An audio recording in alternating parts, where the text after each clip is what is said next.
I think you want to protect things you care about. I care about the natural world and always have as long as I can remember.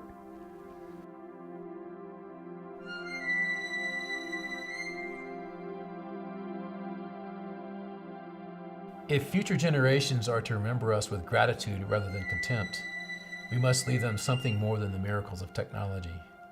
We must leave them a glimpse of the world as it was in the beginning, not just after we got through with it. Lyndon Johnson, upon signing the Wilderness Act of 1964. The interesting thing about the Wilderness Act was that it really required participation of the American people.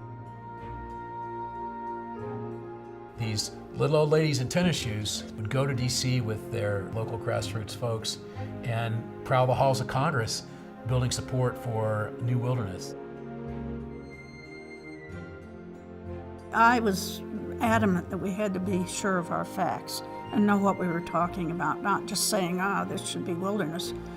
You had to know the reasons, and you had to do your groundwork. So she just sat down at the kitchen table with some maps. They organized hardy individuals to go out on the ground, back into the backcountry with topo map and pencil in hand.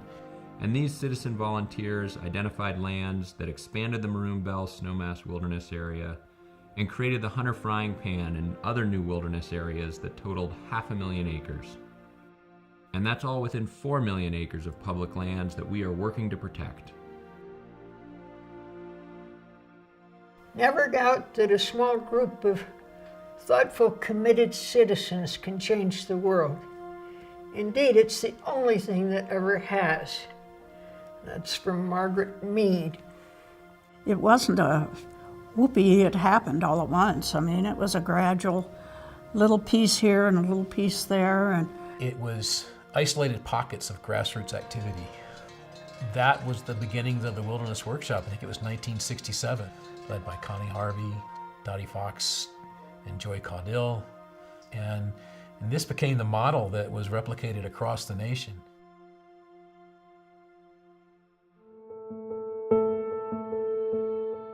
Mountains inspire awe in any human person who has a soul. They remind us of our frailty, our unimportance, of the briefness of our span on this earth. They touch the heavens and sail serenely at an altitude beyond even the imaginings of a mere mortal. Elizabeth Aspen. Today, the modern Wilderness Workshop in some ways has much greater challenges. Habitat has been fragmented. There's just so much more human and industrial pressure on the land. We stand now where two roads diverge. But unlike the roads in Robert Frost's familiar poem, they are not equally fair. The road we have long been traveling is deceptively easy, a smooth superhighway on which we progress with great speed.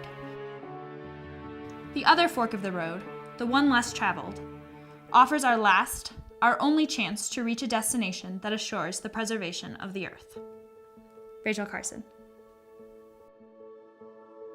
Probably the highlight of our work in the past decade or so has been our efforts to protect the Thompson Divide, some of the last best low elevation habitat to the west of Carbondale, lands that are less spectacular than the Maroon Bells, but equally or more important for wildlife habitat.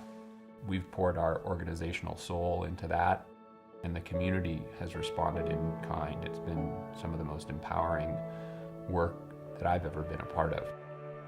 Everybody needs beauty, as well as bread, places to play in and to pray in, where nature may heal and give strength to body and soul.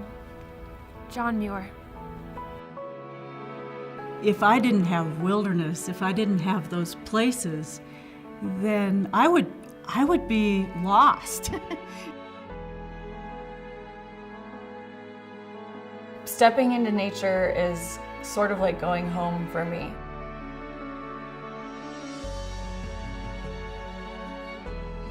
I went to the woods because I wished to live deliberately, to front only the essential facts of life and to see if I could not learn what life has to teach, and not, when I come to die, discover that I have not lived. Henry David Thoreau.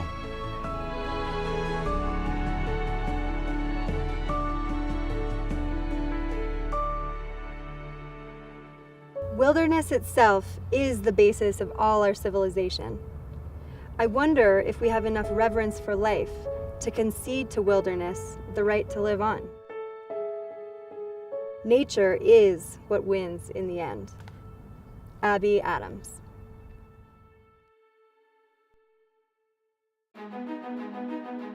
Just a few more years of hesitation, and the only trace of that wilderness, which has exerted such a fundamental influence in molding American character, will lie in the musty pages of pioneer books.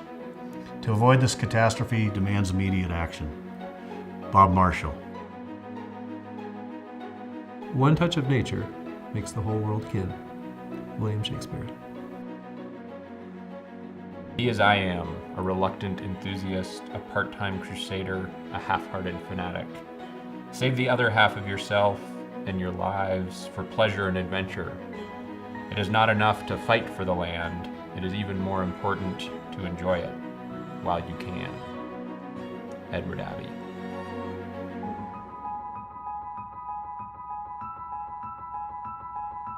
"50 years is a good percentage of a normal lifetime. It's plenty of time for humans to change the world. And it's also time to look ahead in the next 50 years, because the Wilderness Workshop is going to be needed more than ever in the next 50 years with the growing population in Colorado and the continued pressures on this state. Change is something that needs to happen now, and it needs to be something that's contributed to by everyone, the 12-year-olds and the 55-year-olds and the 70-year-olds. Wilderness is not a luxury, it's a necessity of the human spirit. Edward Abbey. Those of us who love our public lands, those of us who love nature, have to work to protect it.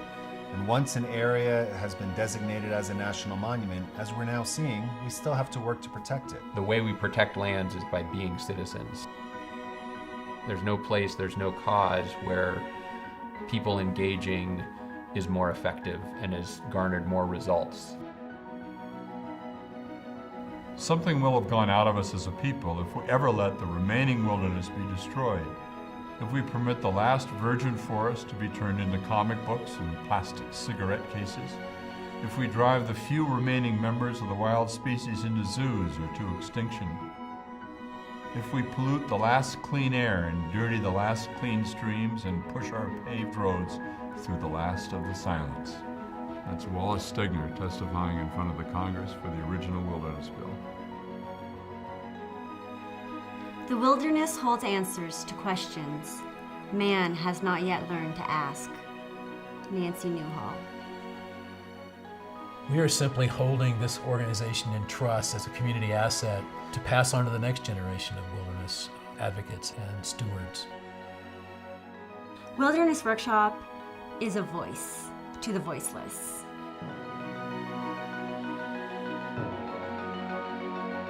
The idea of wilderness needs no defense. It only needs defenders. Edward Abbey.